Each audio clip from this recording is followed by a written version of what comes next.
este febrero con Éxodo, y entonces hay una serie de enseñanzas en Éxodo que necesitamos aprenderlas y ponerlas en práctica.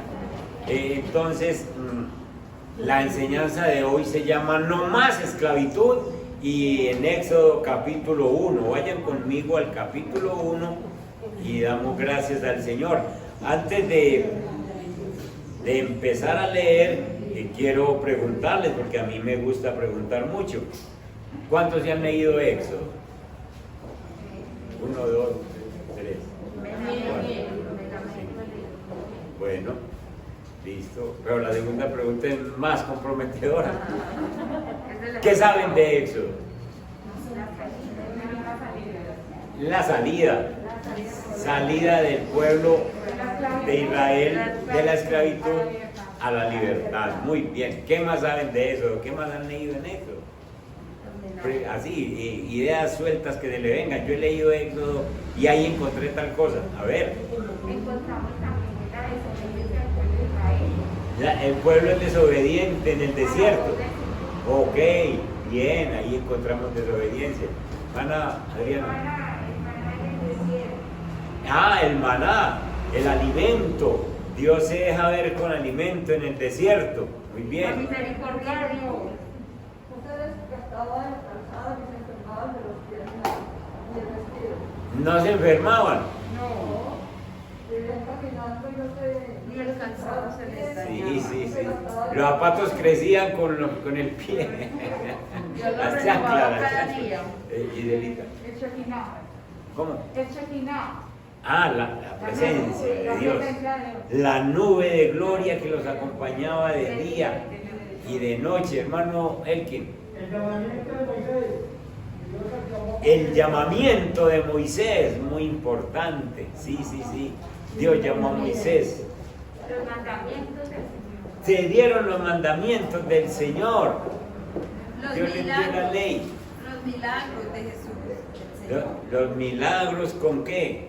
Con todo lo que hizo en el desierto con su pueblo. Bueno. Que los alimentó. Está bien, sí. Muy bien. Bueno, si han leído eso, vuélvanselo a leer, que necesitamos muchas cosas que aprender. Hoy vamos a hablar entonces de no más esclavitud, y estamos hablando de nosotros. Capítulo 1 de Éxodo, vamos a leer, por favor. Capítulo 1, y vamos a que el Espíritu Santo nos vaya, a medida que vamos leyendo, nos vaya diciendo qué cosas necesitamos aprender del capítulo 1 de Éxodo. Dice: estos son los nombres de los hijos de Israel que entraron en Egipto con Jacob. Cada uno entró con su familia: Rubén, Simeón, Leví, Judá, Isaacar, Zabulón, Benjamín, Dan, Neftalí, Gad y Aser. Todas las personas que le nacieron a Jacob fueron 70, y José estaba en Egipto. Entonces los versículos primero nos dicen que llegaron los hijos de Jacob 11, pero ahí estaba el 12avo, ¿cierto? Llegaron pues con todos sus hijos, 70 en total. Versículo 6. Y murió José y todos sus hermanos y toda aquella generación, y los hijos de Israel fructificaron y se multiplicaron y fueron aumentados y fortalecidos en extremo, y se llenó de ellos la tierra. Entre tanto se levantó sobre Egipto un nuevo rey que no conocía a José, y dijo a su pueblo: he aquí el pueblo de los hijos de Israel es mayor y más fuerte que nosotros. Ahora pues seamos sabios para con él, para que no se multiplique, y acontezca que viniendo guerra, él también se una a nuestros enemigos y pelee contra nosotros y se vaya de la tierra. Entonces pusieron sobre ellos comisarios de tributos que los molestasen con sus cargas y edificaron para Faraón las ciudades de almacenaje, Pitón y Ramesés. Pero cuanto más los oprimían, ¿qué pasaba? Tanto más se multiplicaban y crecían, de manera que los egipcios temían a los hijos de Israel. Y los egipcios hicieron servir a los hijos de Israel con dureza y amargaron su vida con dura servidumbre, en hacer barro y ladrillo y en toda labor del campo y en todo su servicio, al cual los obligaban con rigor. Y habló el rey de Egipto a las parteras de las hebreas, una de las cuales se llamaba Cifra y otra Púa, y les dijo: cuando asistáis a las hebreas en sus partos y veáis el sexo, si es hijo, matadlo, y si es hija, entonces viva. Pero las parteras temieron a Dios y no hicieron como les mandó el rey de Egipto, sino que preservaron la vida a los niños. Y el rey de Egipto hizo llamar a las parteras y les dijo: ¿por qué habéis hecho esto, que habéis preservado la vida a los niños? Y las parteras respondieron a Faraón: porque las mujeres hebreas no son como las egipcias, pues son robustas y dan a luz antes que la partera venga a ellas. Y Dios hizo bien a las parteras, y el pueblo se multiplicó y se fortaleció en gran manera. Y por haber las parteras temido a Dios, Él prosperó sus familias. Entonces Faraón mandó a todo su pueblo diciendo: echad al río a todo hijo que nazca y a toda hija, preservarle la vida. Capítulo 1 de Éxodo. ¿Qué hay para nosotros en el capítulo 1 de Éxodo? Tantas veces que lo hemos leído, si es que sí lo hemos leído 1, 2, 3, 5, 10 veces. ¿Qué hay para nosotros allí? Pues el Señor nos ha traído precisamente en este día para hablarnos de que hay temas para nosotros que tenemos que poner en práctica y que no vivamos más en esclavitud. Éxodo y nosotros, entonces, ¿qué hay para nosotros? Este es un tema muy interesante, porque la historia de Éxodo, cuando ustedes leen la historia de Éxodo, significa o tipifica la historia de todos nosotros, la historia de la humanidad. Los 430 años de esclavitud de los israelitas tipifica el tiempo de esclavitud nuestra al pecado. El tiempo que nosotros estuvimos esclavos al pecado, o que todavía hay personas, incluso en la iglesia, que están esclavos de uno u otro acto o hábito pecaminoso que no lo deja adorar a Dios como debe ser. Entonces esta historia nos tipifica a nosotros. Al pueblo de Israel se le ofreció una tierra prometida, y en realidad lo que está mostrando Éxodo es un anticipo de la verdadera y real tierra prometida, el cielo, que Dios tiene preparado para aquellos que cumplimos, obedecemos y le amamos. Dios mandó a Moisés como libertador de su pueblo, mostrando que Dios se compadece de un pueblo que está esclavo, pero tipifica también que Dios mandó a Cristo para libertarnos a nosotros del pecado, para ser nuestro redentor. Entonces Moisés trajo la ley, los 10 mandamientos, pero Jesús trajo la gracia, y nosotros estamos bajo esa gracia. Cuando nosotros vemos que el pueblo de Israel no pudo cumplir la ley, porque nadie ha podido cumplir los 10 mandamientos, si los hubiesen cumplido alguno, Jesús no hubiera tenido que venir. Entonces, con la imposibilidad de cumplir los 10 mandamientos, se está mostrando que todos necesitamos un Salvador. Tenía que venir alguien para librarnos de la esclavitud del pecado. Hay gente que todavía andan en sus leyes y en sus cosas y dicen: yo cumplo allí y yo llevo el mercado para la casa, yo me tomo los traguitos responsablemente, yo no necesito a Dios, yo vivo bien, yo soy buena persona.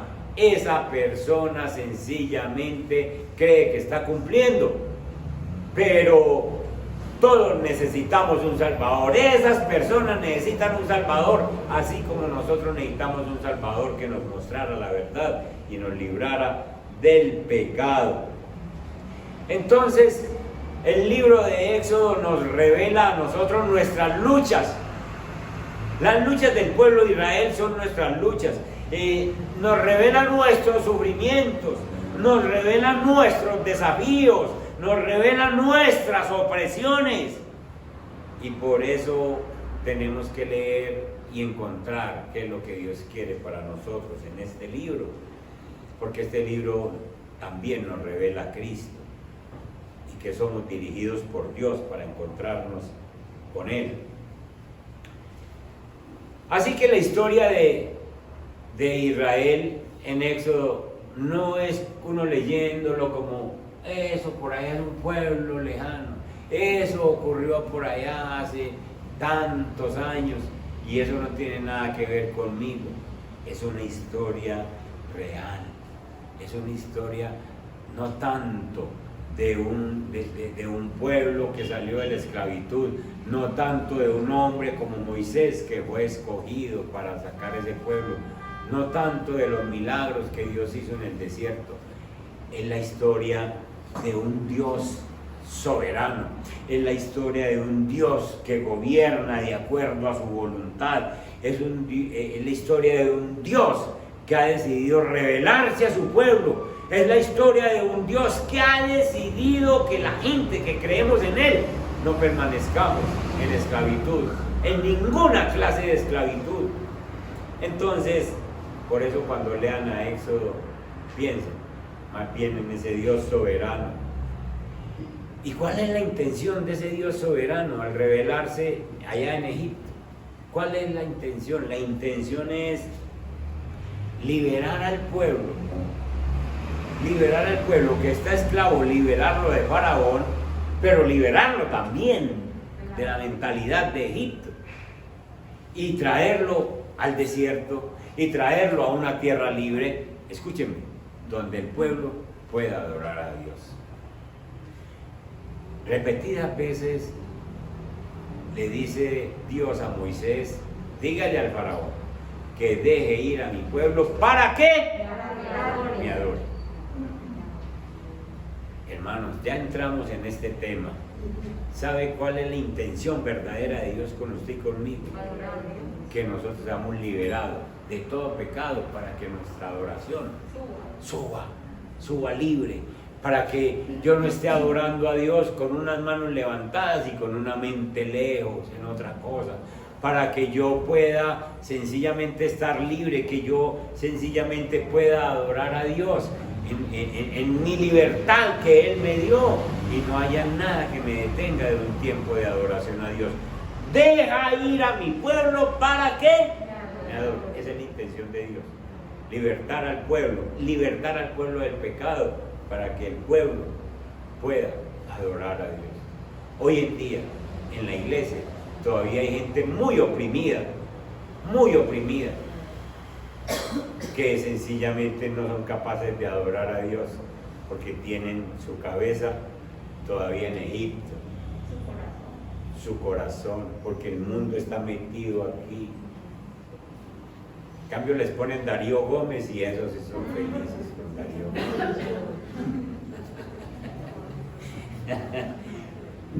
Hermanos, deja ir a mi pueblo para que me adore, no más esclavitud. Y entonces el Señor los saca de Egipto y los mete ¿a dónde? Al desierto. ¿Por qué no los llevó a la tierra prometida de una vez? Porque primero tenía que tratar con ellos. Tenía que pulir primero. ¿Qué significa eso? Un paso a paso. Paso a paso. Un proceso. Porque tenía que sacarles de la cabeza las ideas del mundo, las ideas de Egipto. El desierto juega un papel muy importante en Éxodo, porque Dios quería separar a su pueblo de la opresión. Entonces Dios lo libera del faraón, pero en el desierto lo tiene que librar de Egipto, de la mentalidad que tienen. Aquellas ollas de carne, aquellas ollas llenas de comida, con ajos, adobada, bien sabrosa. Y ellos pensaban eso y se quejaban en el desierto, hasta que el Señor no les saque eso de la cabeza. Hasta que el Señor no nos saque el mundo de la cabeza, no le podemos servir enteramente, hermano. Y entonces para eso usa el desierto. El desierto sencillamente es el paso hacia la libertad, para que pudieran encontrar y adorar al Dios creador y redentor. Hoy en día la intención de Dios sigue siendo la misma con nosotros. Él utiliza nuestros desiertos para que nosotros podamos adorarlo, para que nosotros podamos servirle. Y esos desiertos hoy están representados por las aflicciones que tú tienes, por los problemas, por las dificultades. Son desiertos que Dios permite. Así como Dios usó el desierto para sacar al pueblo hebreo de su mente, así Dios usa el desierto para sacarnos a nosotros del mundo y de la esclavitud a la cual estamos sometidos. Dios nos permite dificultades, Dios nos estrecha el camino para que nosotros podamos ser liberados y para que podamos darle algún día una adoración genuina.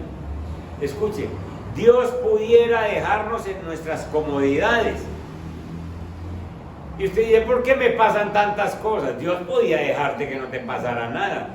Pero Él sabe perfectamente que en esa zona de confort, lo que menos piensas es en adorar al Señor, porque tienes todo. Démele a una persona todo. Démele salud, démele una buena familia, démele su carro, su finca, ¿Usted cree que va a tener tiempo de venir al culto? El perro en la finca, solito. No, tengo que ir para allá. Tal cosa con el carro, tal cosa con esto. Y entonces las bendiciones que Dios le da lo hacen olvidar de adorar a Dios. Dios podía dejarnos en nuestras comodidades, pero Él sabe que de nuestras comodidades nosotros no le adoramos. Y normalmente, escuchen, normalmente en las comodidades es donde más se alimenta el pecado. Se alimenta la pereza. ¿Se acuerdan de David? ¿Cuándo alimentó la pereza? Cuando en el momento de ocio, cuando no necesitaba ir a la guerra, cuando ya sabía que tenía unos guerreros valientes, y entonces digo, me quedo, y eso fue la perdición de David. Entonces, hermanos, en esos momentos de confort es donde más se alimenta el pecado, es donde la gente sencillamente no quiere adorar a Dios. Entonces Dios nos incomoda, para eso utiliza desiertos. Entonces, hermanos, necesitamos aprender de que Dios quiere liberarnos, y eso lo logramos en Éxodo, liberarnos para adorarlos, para adorar al Señor. Yo quiero que veamos unas lecciones muy importantes para nosotros, aplicables a nuestra vida, en Éxodo capítulo 1. Y lecciones que tenemos que aprender. Les voy a dar en estos días unas enseñanzas sobre Éxodo, por eso les invito a que se lean unos capítulos de Éxodo. Tiene 40 capítulos, pero denle una lectura a Éxodo para que en las próximas predicaciones que lleguen con alguna idea de lo que ya es Éxodo. Entonces, lecciones para hoy. La promesa de Dios se cumple a pesar de cualquier circunstancia. Dios te ha hecho una promesa. Dios le hizo una promesa al pueblo de Israel y la está cumpliendo a pesar de las circunstancias que se den en la tierra. Del versículo 1, vamos al versículo 1 en Éxodo 1. Entonces en los versículos dice los nombres de las personas que llegaron a Egipto, los hijos de Jacob. Y dice en el versículo 5, todas las personas que le nacieron a Jacob fueron 70. Entonces, Dios le había prometido a Abraham que Israel sería una nación muy grande. Y ahora llegan 70 personas entre nietos y los hijos de Jacob, sus esposas. Suman 70. Más José, que está allá con sus hijos también. Entonces, pasan los días, pasan algunos años, y pasados 400 años exactamente, hay más de 2 millones de personas, de esos 70. La pregunta es, ¿a Dios le impide cumplir su promesa? No. ¿Alguna cosa?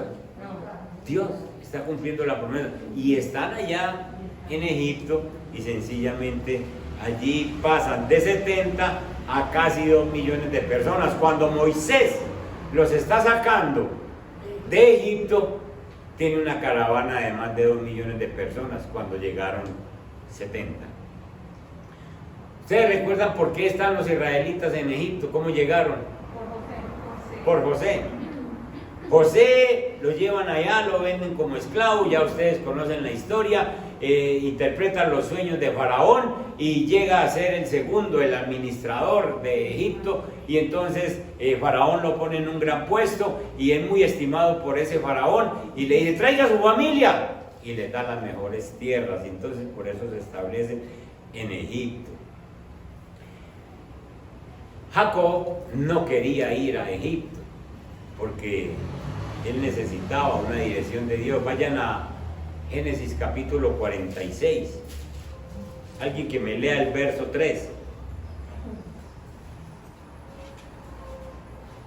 ¿Están conmigo? Dale. Yo soy Dios, el Dios de tu padre, dijo la voz.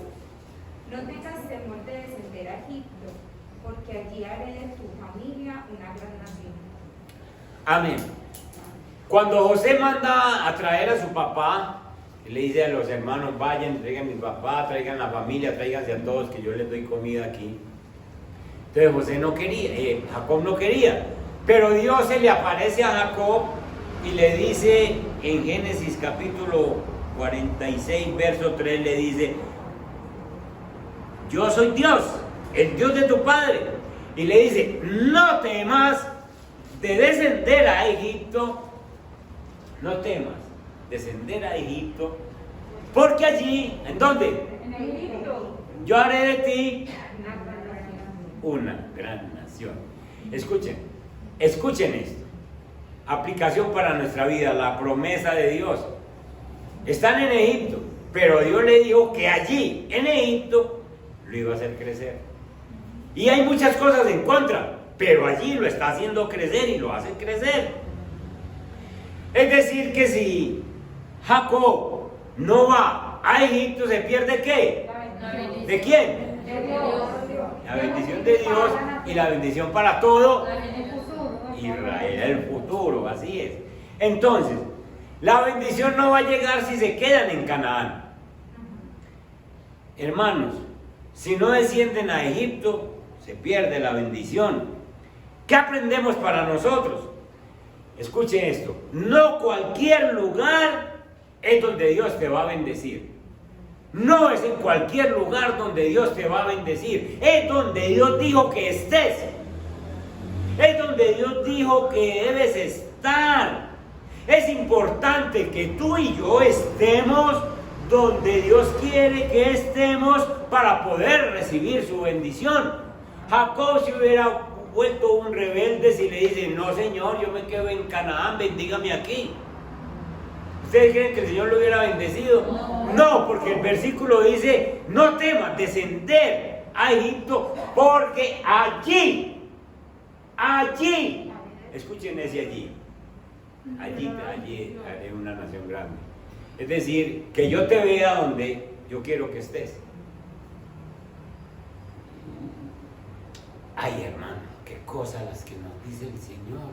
cómo nos habla el Señor, cómo eso estaba ahí, cómo yo no lo había visto.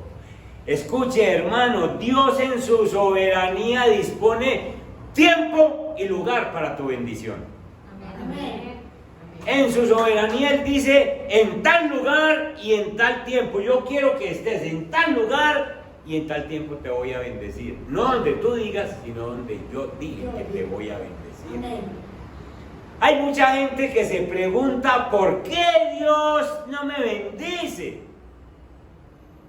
Hay mucha gente que se pregunta, ¿por qué yo oro y siento a Dios tan lejos?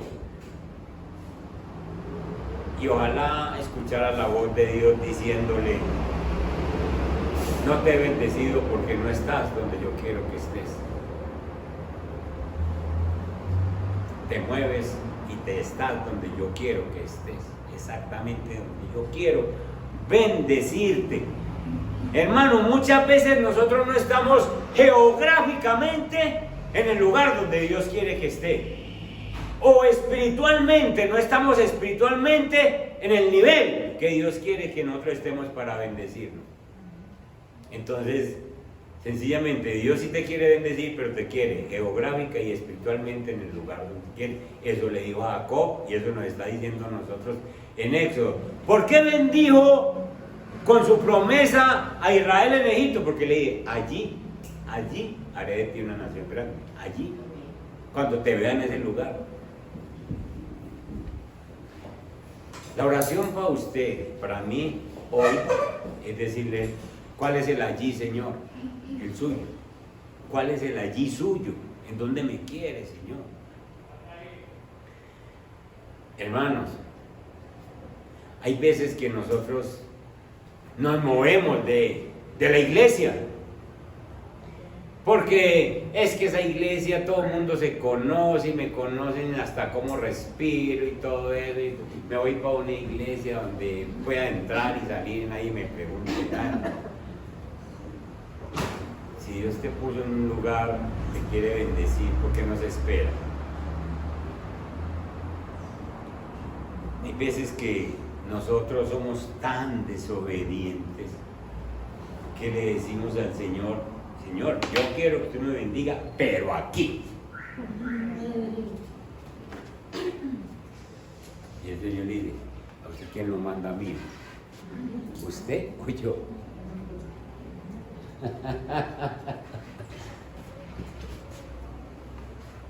Y le dice, es el allí mío, es donde yo diga, dice el Señor.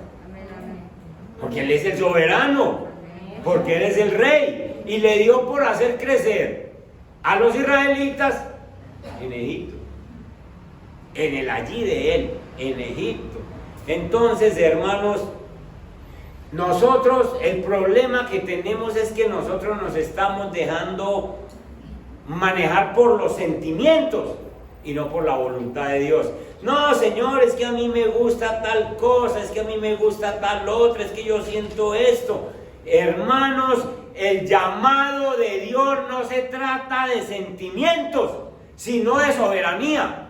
Él es soberano. Escuche, y Dios a usted no le pide opiniones, Dios da órdenes. Dios no le pide opiniones a nadie. Por eso usted necesita leer Biblia. Por eso el énfasis de nosotros es leer la Biblia. Porque es que Dios no le está diciendo, ¿qué opina de tal cosa? No. Dios le dice, esta es mi palabra. Y usted la obedece. Amén. Amén. Y la tragedia de este mundo, la tragedia de los cristianos que no reciben bendiciones, es porque quieren poner sus opiniones sobre Dios. Todo mundo quiere poner opiniones. Todo mundo quiere opinar. Es que ¿por qué no me dejan opinar? Con Dios no se trata de opiniones, con Dios se trata de órdenes para obedecer, hermano. Y entonces nosotros queremos hacer así como Dios, poner nuestra opinión. Yo quiero que me bendiga, pero aquí. Yo quiero que me bendiga en lo que yo hago. Yo quiero, mejor dicho, hacemos las cosas y después le pedimos a Dios que nos bendiga. Primero hay que orarle a Dios cómo nos movemos. Hasta los niños que van creciendo quieren opinar. Ellos quieren tomar opiniones en todo.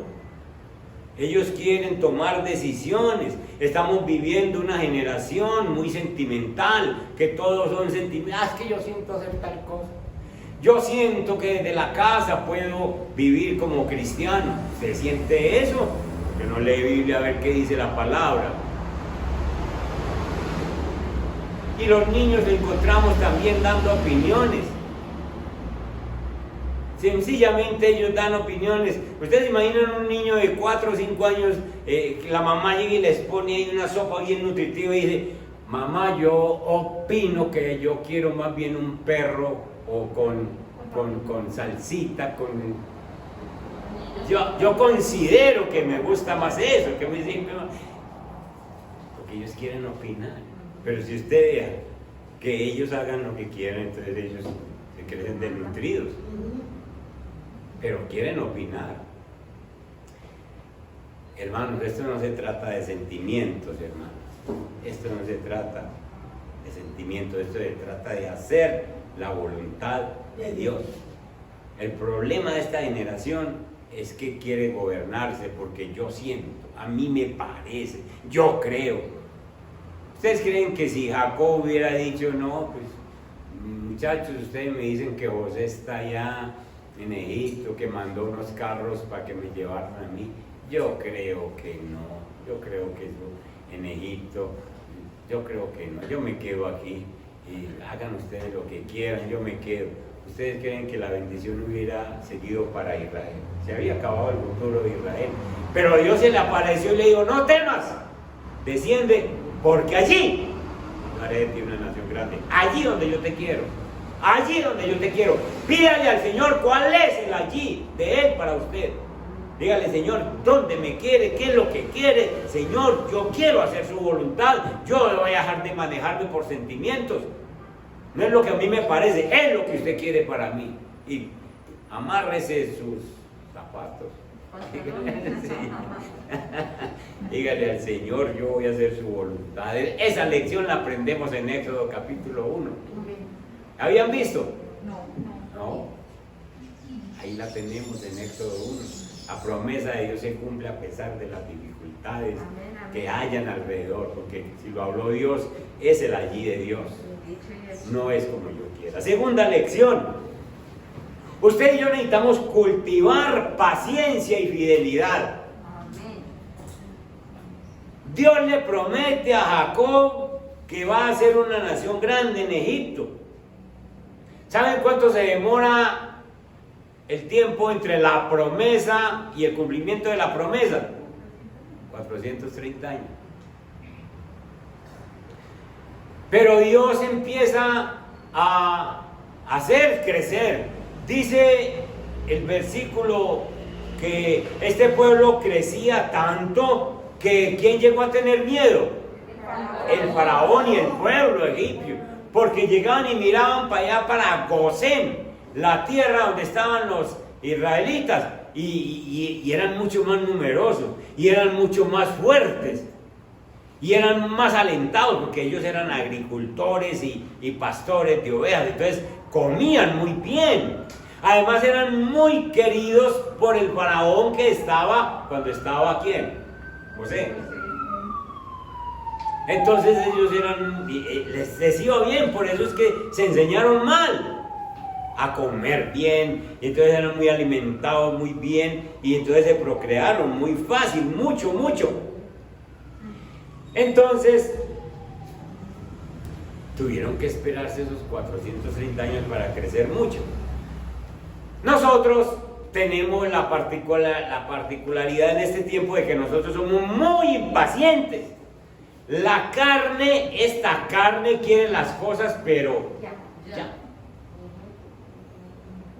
Y estamos viviendo una vida de la tecnología donde todo es rápido.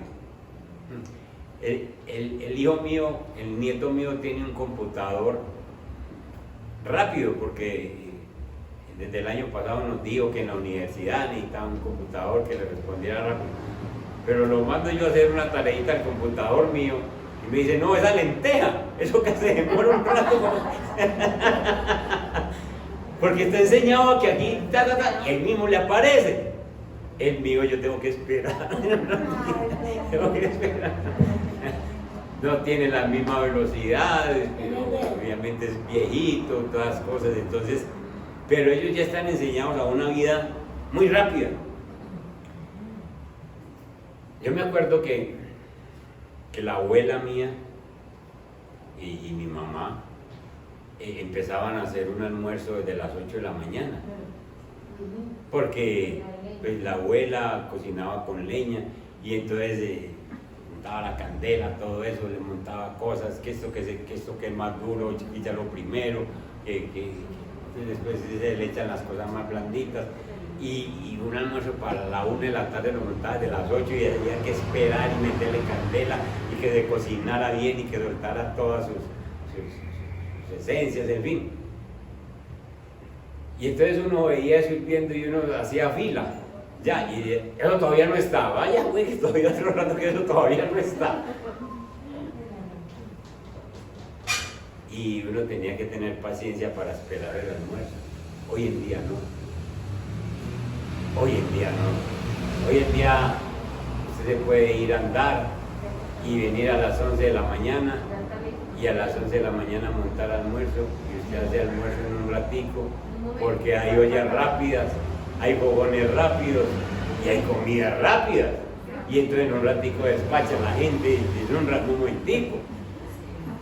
Y entonces nosotros nos hemos estado enseñando a las cosas ya, pero con Dios no funciona.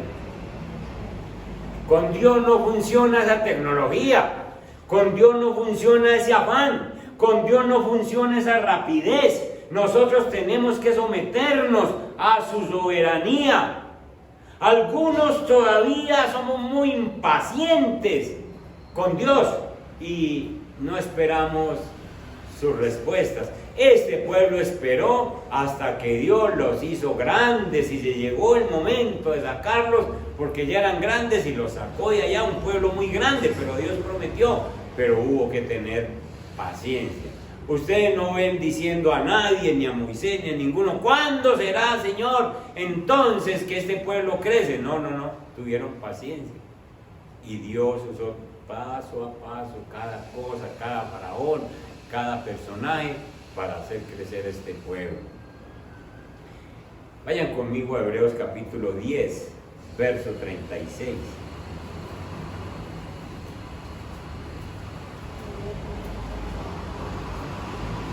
Miren lo que dice el autor de Hebreos para todos nosotros. Porque os es necesaria, ¿a quién? A nosotros nos es necesaria, ¿qué?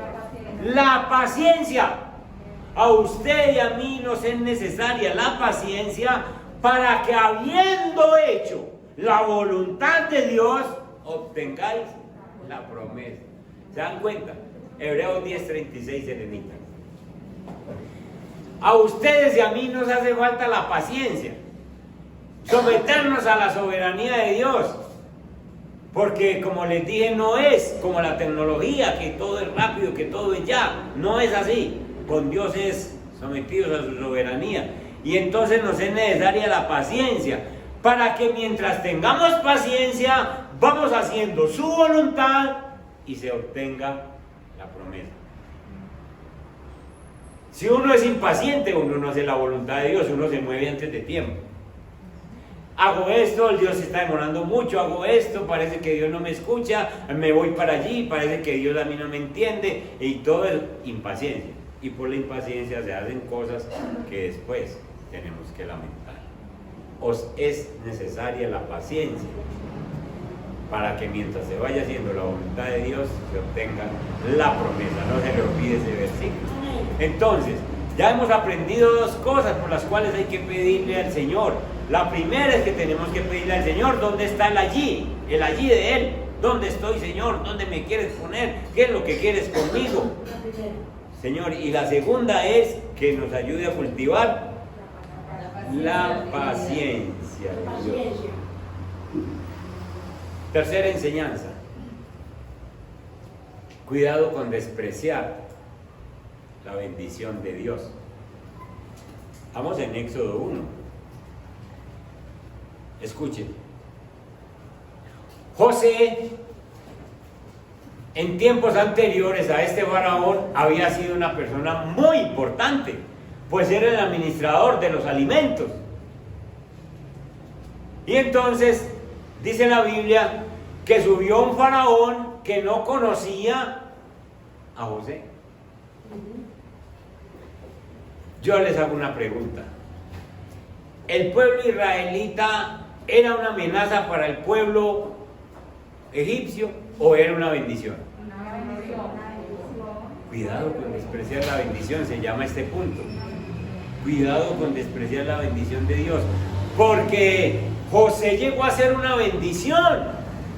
La familia de José llegó a ser una bendición. ¿Cómo sería de bendición que el faraón del tiempo de José le dijo: José, yo te estimo tanto, hombre, ¿cómo es que me interpretas esos sueños? ¿Cómo es que me sacas de este problema? Yo te estimo tanto, a ti y a tu familia, tráete tu familia. Y le dio las mejores tierras. La Biblia dice que le dio las tierras de Gosén, las tierras del norte. Gosén es una tierra de Egipto fructífera. Y entonces allí estableció a los hebreos. Y entonces los hebreos allí cultivaban. Las mejores cosechas las sacaban los hebreos. Pero esas cosechas eran para todo Egipto, porque vendían las comidas. Entonces, los israelitas eran una bendición para Egipto. No solo José, sino que todos los israelitas eran una bendición para Egipto. Y entonces, ¿qué pasó? En un tiempo fueron muy bien tratados los israelitas, pero subió, dice Éxodo, que subió un rey. ¿Qué pasaba con ese rey? Que no conocía. Escuchen el verso 8. Entre tanto se levantó sobre Egipto un nuevo rey que no conocía a José. Hermanos, este rey no sabía por qué los israelitas estaban en esa tierra, por qué estaban en las mejores tierras. Este rey ignoraba, nadie le había contado que los israelitas estaban ahí porque un día habían llegado para hacer bendición para Egipto, porque un día habían librado a Egipto de la muerte por el hambre, por un hombre que sencillamente había guardado alimentos por 7 años y que había sostenido todo Egipto, un solo hombre, José, y no lo conocía. ¿Por qué Faraón no conocía a José? ¿Quién me dice algo? Los israelitas habían contado la historia. Los israelitas no contaron la historia. Qué bien eso, hermano. Entonces este faraón no conoce a José, no conoce que un día fue bendición, no conoce que esta gente son una bendición. Hermanos, si usted se muere, ¿se acaba el cristianismo en su casa? No. ¿Por qué? Porque tengo que dar palabra, tengo que Usted. hablar. Uno predica. Pero ¿qué ha hecho usted para que no se acabe? Contar la historia. ¿Qué ha hecho usted para que no se acabe? Dar testimonio. Si usted no da testimonio ahora, entonces el día que usted no esté en la tierra, dice: mi mamá iba a la iglesia cristiana donde un tal pastor Alfidio, porque no voy, porque no hay testimonio. Que no hay testimonio. Asegúrese, hermano, que las generaciones que vienen saben la historia de dónde andaba usted. ¿Cuál era el Dios suyo? Asegúrese, porque este faraón no conocía a José, era porque nadie le había contado la historia de que José había llevado a los israelitas de allí y que José era una bendición para Egipto. Y entonces por eso se la montó, por eso quiere acabar a los israelitas, por eso los quiere esclavizar, porque no sabe la bendición que es. Asegúrese, hermano, de que usted sea una bendición para su casa, para su familia, para su vecindario. Asegúrese, hermano, Miren, en la unidad donde yo vivo, ahora en este tiempo de pandemia del año pasado, una hermana de aquí fue a la iglesia, fue ahí a la unidad a que yo orara por ella. Y yo salí a la portería y oré con ella y el celador me vio. Y entonces digo, ¿usted ora por la gente? Yo, claro, yo oro por el que necesite, hermano. ¿Usted quiere orar por mí, por mi esposa, que tenemos problemas, estamos en papeleos de divorcio y todo eso? Claro que sí. Y empecé una consejería con él y empecé a orar con él. Pero pasaron los días y una señora de otro piso me mandó a llamar porque el celador le contó. Y esas personas yo les he guiado para que se dirijan al Señor y confíen en el Señor. Sencillamente estoy dejando historia, estoy contando la historia de quién soy. Hermanos, qué tristeza que usted se muera y no quede ningún cristiano en casa. Que no deje ningún legado, qué tristeza. Y la otra cosa que aprendemos de aquí es que Faraón creía que los israelitas eran un problema, eran una amenaza. No podemos dejar crecer a los hombres porque esto es una amenaza, van a ser mayores que nosotros. Hermanos, qué bueno que nosotros veamos a todos los cristianos como una bendición. Si usted es cristiano en su casa hay una bendición. Y esas personas no reconocerán ahora, pero lo reconocerán después de que ese cristiano que estaba ahí es una bendición en la casa. Amén. No vaya a despreciar la bendición como Faraón. Y asegúrese de dar testimonio. Asegúrese de contar la historia. Dios me salvó, te salva a ti, nieto, te salva a ti, hijo. Dios, apéguese de Dios, que lo que ha hecho conmigo Dios lo hará con usted. No vaya a ignorar nunca las bendiciones de Dios. Dios provee para nosotros. A Faraón lo estaba proveyendo de un pueblo que sostenía la economía. Por eso es que Faraón sencillamente quiere matar a todos los hombres, porque dice sencillamente: yo con las mujeres hago que el pueblo se sostenga, que me trabajen como esclavos y sencillamente les entrego egipcios para que tengan familia y todo me sirva. Y última lección. El pecado engendra pecado. Verso 15. Y habló el rey de Egipto a las parteras de las hebreas, una de las cuales se llamaba Sifra y otra Púa, y les dijo: cuando asistáis a las hebreas en sus partos y veáis el sexo, si es hijo, matadlo; si es hija, entonces viva. Escuchen, el pecado engendra pecado. Cuando el faraón vio que con trabajos forzados, con trabajos duros, estos israelitas de ninguna manera se mermaban, porque ellos seguían creciendo, pasaban los años y más hijos tenían. Es decir, eran fuertes, Dios los había hecho muy fuertes, entonces los trabajos duros no los menguaban. Y entonces digo, esta arma no me sirvió. El primer pecado que cometió Faraón fue maltratar, oprimir a los hebreos. Pero como el pecado engendra pecado, entonces dice: no, este no me sirvió, ingeniemos nosotros. Entonces no le sirvió el trabajo duro, entonces llamó a las parteras. Sifra y Púa no es que sean las dos únicas enfermeras parteras que hay entre los hebreos, ellas son como las jefes de otras parteras, pero ellas son las importantes. Entonces Faraón las llamó a las dos y les dijo: vengan, ustedes están bajo mis órdenes, ustedes de ahora en adelante, cada que sepan de un parto, corran, y si es niño, déjenlo morir. Si es niña, déjenla vivir. Ahí está el diablo, ¿cierto? Sencillamente. Entonces, estas parteras, como temían a Dios, estas parteras dicen, el rey dice esto, pero nuestro jefe, el rey, Dios Todopoderoso, dice esto. ¿A quién le hacemos caso? ¿A quién hay que hacerle caso? Al Dios Todopoderoso. Y entonces ellas le hicieron caso al Dios Todopoderoso.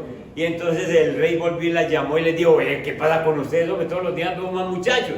Entonces, eso, no, es que cuando esas parteras son muy fuertes. Y cuando nosotros sabemos que hay alguna en embarazo, corremos y ya nació el niño. Entonces ya si el niño nació, ya es un asesinato, ya no podemos. Nosotros no caemos en eso. Dios las prosperó por eso.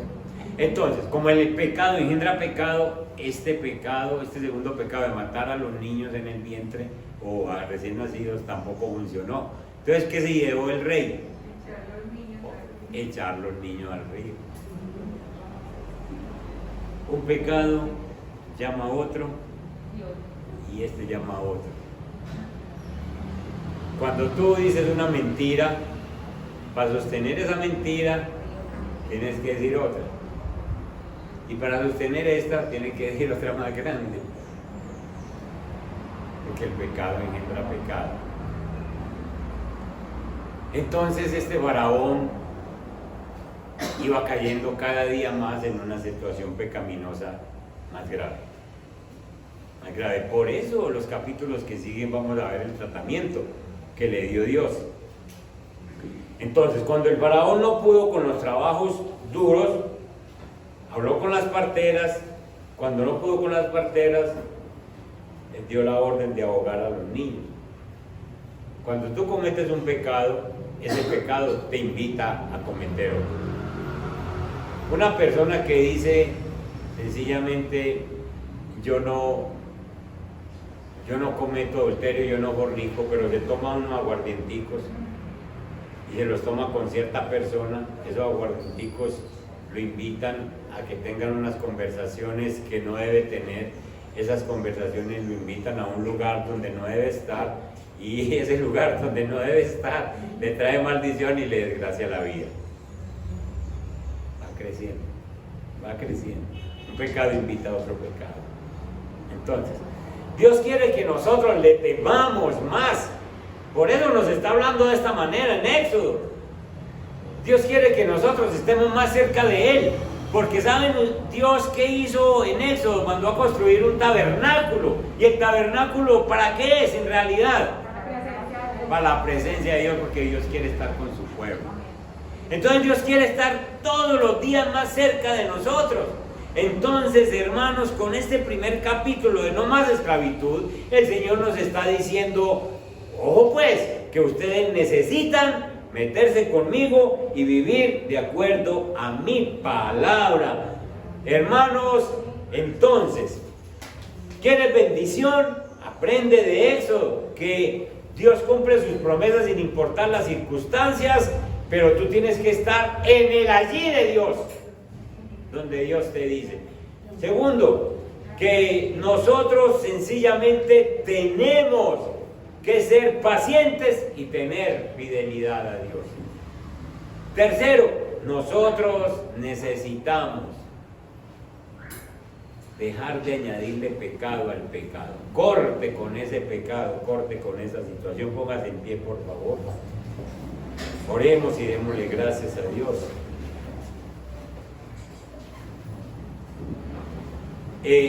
Yo creo que les estoy haciendo una invitación, porque todo este febrero vamos a hablar de Éxodo. Hay mucho que aprender de ese libro. De ahora en adelante ustedes no miren solamente a Moisés, no miren solamente las plagas, no miren solamente los mandamientos.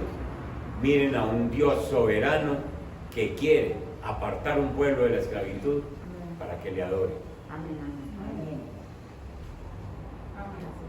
Si usted es de los que llega a la alabanza y no puede hacer una alabanza porque su mente está ya entretenida, usted necesita liberación de la esclavitud, porque esa alabanza todavía no está siendo libre para el Señor.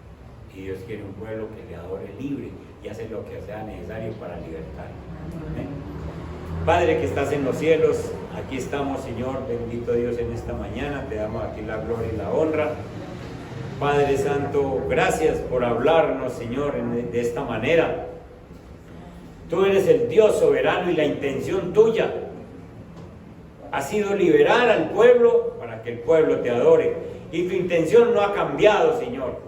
Hoy nosotros somos esclavos del tiempo, de las cosas rápidas, somos esclavos de los sentimientos, nos gusta hacer cosas como a nosotros nos parece, nos gusta opinar con relación a la Biblia, Señor. Y ya nos dijiste claro que tú no nos estás pidiendo opiniones, tú estás dando órdenes para que seamos bendecidos. Y si Jacob no hubiera obedecido en ir a Egipto, el pueblo de Dios no hubiera crecido, porque tú le dijiste: allí haré de ti una nación grande. Enséñanos a cada uno de nosotros cuál es el allí tuyo, Señor, en donde nos quieres tener con relación, Señor, a la parte espiritual, que necesitamos con relación a la parte geográfica, donde nos quieres tener con relación a la iglesia, con relación al ministerio, con relación a la familia. Ayúdanos, Padre Celestial. Muchas gracias, Señor, por bendecirnos. Muchas gracias por ayudarnos, Señor. Enséñanos a cultivar la paciencia, que no es, Señor, cuando nosotros digamos, sino que tú eres soberano y nosotros necesitamos tener paciencia a todos, para que haciendo tu voluntad veamos la promesa, Señor. Bendito Dios, y que nunca despreciemos la bendición tuya. Hay veces que tú nos pones gente que son bendición y nosotros no apreciamos eso, Padre Santo. Gracias, Señor. Y con relación al pecado, gracias, Señor, porque tú nos liberas completamente. Si aquí hay alguno en este momento que tiene una situación por la que todavía es esclavo, Señor, libéralo. Libéralo, Padre Santo, ya que le hablaste tu palabra y que ya que le mostraste cuál es tu intención. Libera a esa persona de cualquier hábito negativo, Señor. Padre, en Cristo Jesús nos ponemos en tus manos y te damos gracias. En el nombre de Jesús. Amén. Y amén.